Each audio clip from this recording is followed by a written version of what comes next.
বাজে রাত 9:30। আমার ইচ্ছা হলো মিষ্টি খাওয়ার, কিন্তু বাইরে খুবই বৃষ্টি পড়ছে, তাই গোলাপ জামুন এই প্যাকেটটা রুমেই বানিয়ে ফেলাম দোকানের মতো গোলাপ জামুন। এটা বানানো খুবই ইজি, চলো দেখা যাক। দেখো এটার ভেতরে একটু দলা দলা হয়ে গেছে, তো শুকনো অবস্থা ভালো করে মেখে নিলাম। তারপর অল্প অল্প করে দুধ দিয়ে এভাবে মাখতে হবে। একবারে বেশি দুধ দেওয়া যাবে না, তাহলে বেশি নরম হয়ে যাবে। এটা না হবে শক্ত, না হবে নরম, একদম সফট টাইপের একটা ডো তৈরি হবে। দেখো এরকমই ডো হবে, হাতে কিছু লেগে থাকবে না, বাটিতেও কিছু লেগে নেই। ডোটা ঠিক এরকমই তৈরি হবে। তো এটাকে ঢাকা দিয়ে চলো আমরা এবার মিষ্টির জন্য একটা চিনির শিরা তৈরি করে ফেলি। পরিমাণ মতো চিনি দিয়ে তার মধ্যে জল দিয়ে একটু সময় ধরে ফোটা দেবে। চলো ততক্ষণে রেস্টে রাখা ডোটা দিয়ে মিষ্টির মতো ছোট ছোট গোল করে নিই।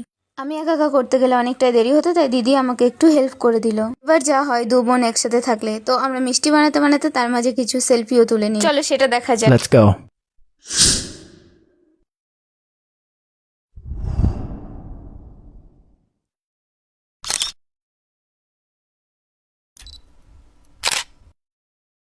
শুধু সেলফি তুললে তো হবে না, মিষ্টিগুলো বানিয়ে কমপ্লিট করতে হবে। তো আবার চলে এলাম মিষ্টি বানাতে। তার মাঝে দেখে নিলাম চিনির শিরাটা কত দূর প্রায় হয়ে এসেছে। চলো ততক্ষণে আমরা মিষ্টি বানিয়ে কমপ্লিট করে নিই। তো আমরা দুজনে এইভাবে খুনসুটি করতে করতে মিষ্টি বানিয়ে ফেললাম।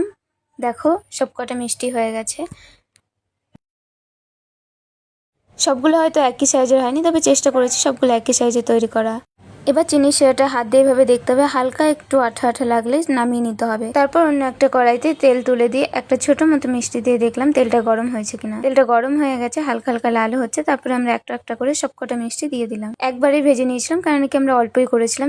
যখন দেখবে একটা সাইড ভাজা হয়ে গেছে, তখন আস্তে আস্তে এভাবে উল্টে দিতে হবে। বেশি তেলে ভাজিনি, কারণ নাকি আমার বেঁচে যাওয়া তেল দিয়ে পরের দিন বাসি তেলে রান্না করতে অতটা ভালো লাগে না, তাই আমি অল্প তেলে বানিয়েছিলাম মিষ্টিটা। তোমরা যদি চাও তো তোমরা ডুবানো তেলে ভাজতে পারো, তবে ডুবানো তেলে ভাজলে মিষ্টিটা আরো বেশি ভালো হবে। আমাদের ভাজা হয়ে গেছে মিষ্টি, দেখতে পাচ্ছ এরকম ব্রাউন কালার চলে এলে তারপরে এই মিষ্টিগুলো নামিয়ে নিতে হবে। গরম গরম মিষ্টিগুলো চিনির শিরার মধ্যে দিয়ে দিতে হবে। তারপর নাড়িয়ে চাড়িয়ে 1-2 মিনিট এভাবে ফুটিয়ে নিতে হবে। তারপরে কিছুক্ষণের জন্য রেস্টে রেখে দিয়ে, আমি ওভারনাইট রেস্টে রেখে দিয়েছিলাম। এবার চলো দেখা যাক মিষ্টিগুলো কেমন হয়েছে।